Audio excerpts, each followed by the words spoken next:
Hello, I'm Courtney Smith, and welcome to my presentation on supporting students with low incidence disabilities. I hope you enjoy and leave feedback. My observations were conducted at the Children's Learning Center, also known as CLC, located at the United Cerebral Palsy of Nassau, Roosevelt, New York. The Children's Learning Center is a private school that provides services to children in all districts with special needs, starting at early intervention ranging to age 21. The Children's Learning Center welcomes students with a broad range of mild to severe disabilities, including speech and language delays, physical disabilities, and developmental delays. Direct related services are given, including speech and language therapy, occupational therapy, physical therapy, vision services, mobility, and psychology support. Classrooms in the school are self-contained with a 12:1:4 ratio. The school provides daily adapted activity class sessions including music therapy, art therapy, physical education, library, outdoor playground, and a soft gym, which is a padded inside play area for recreational use. The school is a very positive and encouraging learning environment. The observations occurred in a classroom designed for 5 to 8-year-olds. The class is made up of 5 girls and 7 boys. While some students have physical disabilities, others have speech delays, developmental delays, and behavioral issues. There is 1 special education teacher, 1 certified teacher's assistant, 3 classroom aides, and 1 one-to-one aide. The number of students to adult ratio allows proper support to each of the students' needs. The support therapist takes students out of the classroom for private half-hour sessions or occasionally join classroom activities. The classroom is equipped with a teacher computer as well as smartboard technology, allowing visual learners to grasp the lessons on the board in front of them. Students sit at assigned tables for classwork, and there is circle time lesson area set up in the class. A visual daily class schedule is posted on the wall, as well as individualized schedules presented on the students' assigned seating. Class rules are written, including picture icons, rules such as raise your hand, hands and feet to yourself, quiet voices during a lesson, and sit nicely. During lessons and throughout the day, the teacher incorporates sign language to teach the student an alternative way to communicate, and it helps with the students that have difficulty expressing it verbally. The teacher uses a star chart to implement the rules by giving 3 stars throughout the day for good listening, and they get a reward at the end of the day. John is a 5-year-old boy who attends the Children's Learning Center. John appears to have signs of autism spectrum disorder, although his parents have not yet received a diagnosis. Autism spectrum disorders are characterized by social interaction difficulties, communication challenges, and a tendency to engage in repetitive behaviors. Some of these challenges include impaired ability to understand and maintain reciprocal interaction, impaired understanding and use of nonverbal communication, difficulty in expressing needs verbally, unable to cope with change of schedule or transitioning, tantrums and low frustration tolerance, and obsessive attachment to particular objects. John appears to be very friendly. John will always smile and greet new people when he meets them in the hallway or in the classroom. John loves music and singing songs. John is a very active young boy and enjoys outside recreation or movement activities. Due to his distractibility, John has a hard time concentrating on the questions or tasks asked of him. When he is on task, his attention span is between 4 to 5 seconds. In the classroom with 11 other students, John is unable to label the letter of the alphabet.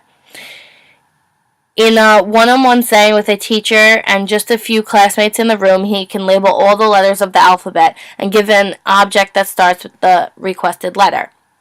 John is exposed to sign language to help with his expressive language, and he will do it at times. Most of John's speech is unintelligible.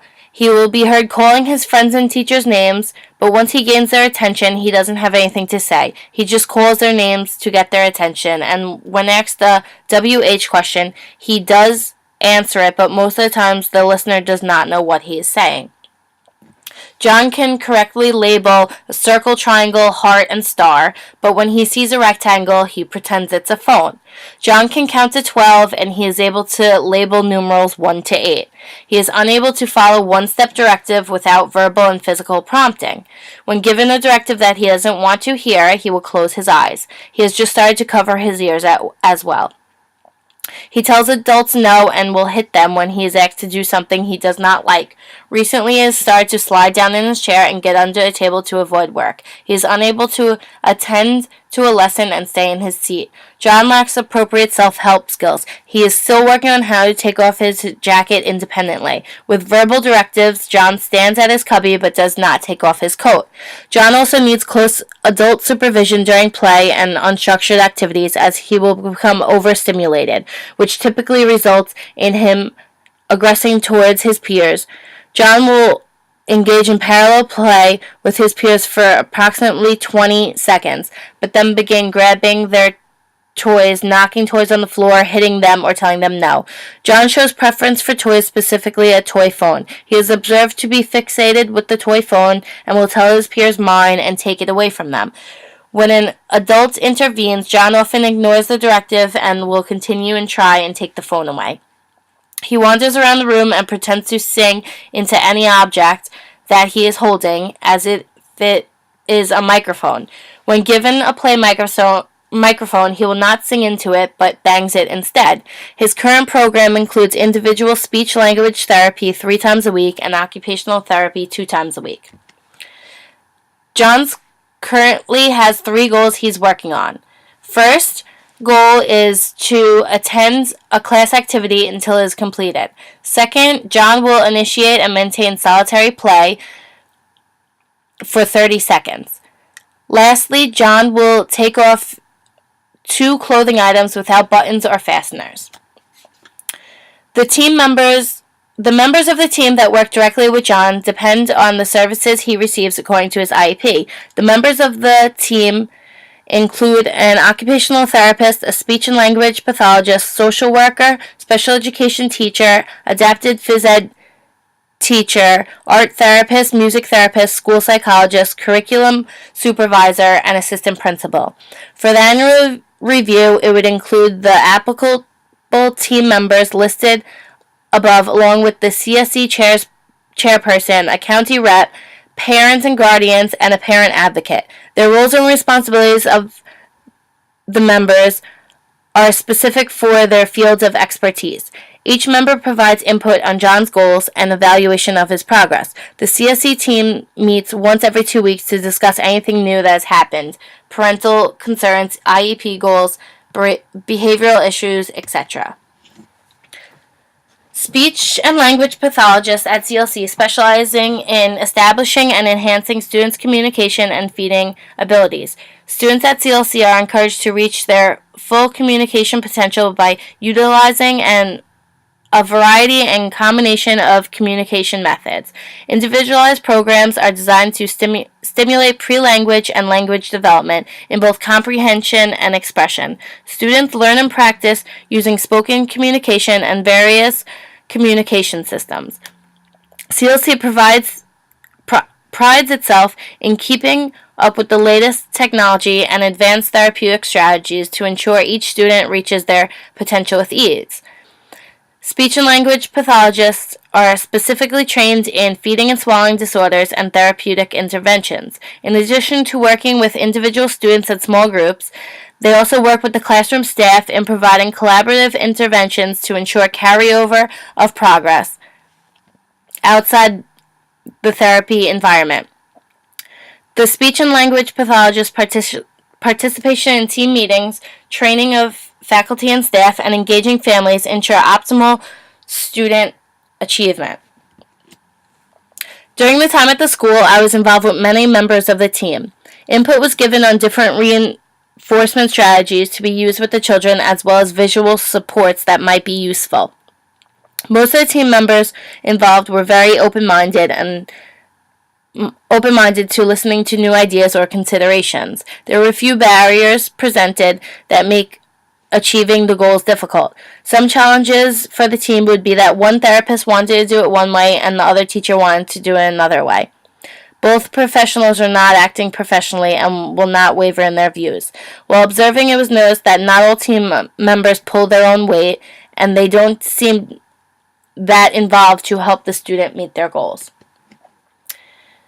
During the collaboration process, team members communicate through email and during team meetings. The meeting is used to discuss the student's current level of functioning in the class and how they would work on the goals throughout the day in different settings. Proper training is also crucial in providing students with services and achieving their goals. The school administration plans 2 training days during the year, and teachers and aides receive professional development monthly. In-service instruction is provided by specialists to the classroom staff and team members if a new technique is being used. I looked into 3 different instructional strategies that are known for being effective within teaching students with autism new skills. The 3 approaches being discussed include reinforcement, prompting, and visual task analysis. The first research support strategy to consider is positive reinforcement. A reinforcement technique may be used effective to work on John's goals to attend to a class activity until it is completed. Reinforcement is an evidence-based practice used to increase target behavior and skills. A suitable reinforcement strategy that would be appropriate for John would be an I am working on for chart with a reinforcement menu allowing the student to pick from a few choices as their reward. John will be able to choose to work for options such as his favorite snack, playing with his favorite toy, or outside playtime. By using task reinforcement, it allows John to stay motivated to complete his work and be rewarded when finished. Over time, this will increase the desired behavior to stay on task. Reinforcement is an effective practice that can be used with learners with ASD ranging from 3 to 22 years of age. It has been used across the age range to teach a variety of skills such as self-help, language and communication, and academic work skills. As learners begin to independently use target skills, reinforcement is gradually reduced. Another strategy that can be implemented to help him achieve his goal is to incorporate prompting. John is working on a goal to initiate and maintain solitary play and engage with his peers. The type of prompt best to show how to share and appropriate play would be modeling. The proper play skills can be modeled by an adult so it can be used for him to copy. The instructor will show ways of sharing toys and taking turns. This will allow John to learn how to use the toys appropriately as well as gain social interaction skills necessary to effectively play with peers. Model prompts are used when verbal or visual prompts are not sufficient in helping the learners with ASD use target skills correctly. Prompting is an evidence-based method which is known as errorless. The last effective instructional strategy for John is helping with the goal of independently taking off his jacket would be to use visual task analysis. This practice is an effective way to plan the teaching of skills that require several steps to be performed in a certain order. This technique can be used to teach communication skills, life skills, and vocational skills, as well as academics to learners with ASD. The reason John would have a visual task analysis chart is because he demonstrates a strength in visual learning. To play on this strength, using a visual in the task analysis allows John to learn and understand based on his needs. When we present information verbally, the words are available for a brief moment, but when we present information visually, it can be there for as long as the individuals need it. For individuals with ASD, using visual supports can help them be more successful in what is often a confusing world for them. All 3 strategies are known to be effective instructional strategies for reaching goals for students and especially those who have ASD. I hope you enjoyed my presentation. Have a great day.